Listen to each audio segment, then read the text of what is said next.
Hi friends, welcome back to Jayas వంటిల్ అండి. ఈరోజు మనం పల్లీల చట్నీ చేసుకుంటున్నాం అండి. పల్లీలు తీసుకున్నానండి కప్పు, పచ్చిమిర్చి ఒక 6 అండి, పోపు తర్వాత వేసుకోవటానికి మనకి ఆవాలు, మినపప్పు 1/2 స్పూను, వెల్లుల్లి రెబ్బలు 2, చిన్న అల్లం ముక్క మనం మిక్సీలో వేసుకోవడం. ఇది ఎండుమిరపకాయలండి, కరివేపాకు, ఈ 3 పోపు వేసుకుంటాం. కొద్దిగా ఆయిల్ వేద్దామండి, కళాయి పెట్టుకున్నాం. లిటిల్ ఆయిల్,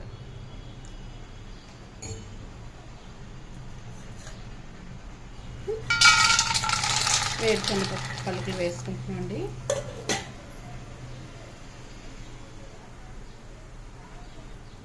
మనం తీసుకున్న మిరపకాయలు కూడా ఇప్పుడే వేసుకుంటున్నాం అండి. ఇలా ఇలా చేస్తే మనకి త్వరగా తోలుకుంటూ ఉంటాయండి. ఎప్పుడైనా సరే ఆయిల్ వేసినప్పుడు ఇలా చిదిపేసి వేసుకోవాలి, వేయించుకోవాలండి పల్లీలు.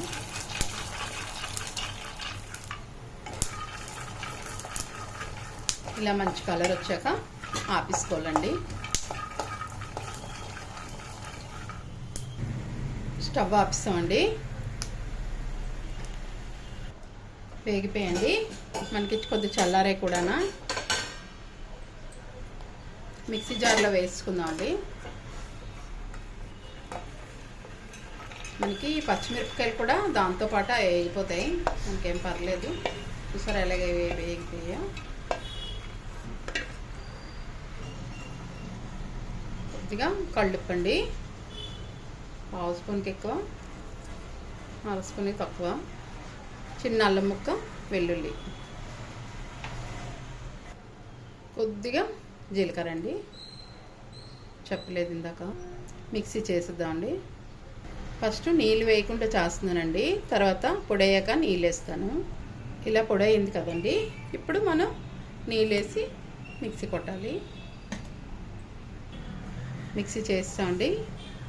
ఆయిల్ వేద్దామండి కొద్దిగా పోపుకి.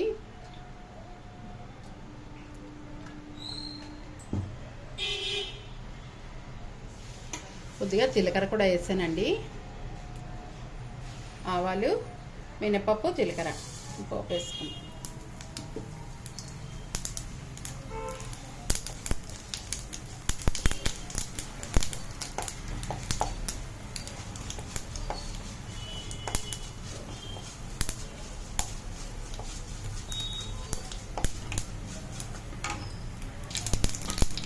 ఎండుమిరపకాయలు కూడా వేసుకుంటున్నాం అండి.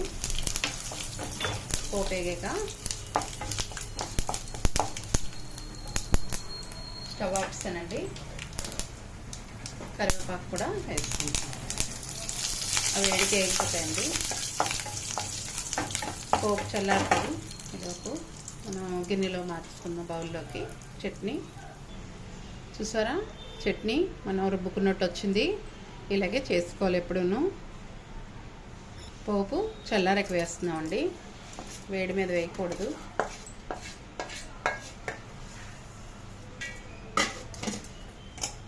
అయిపోయిందండి పల్లీ చట్నీ.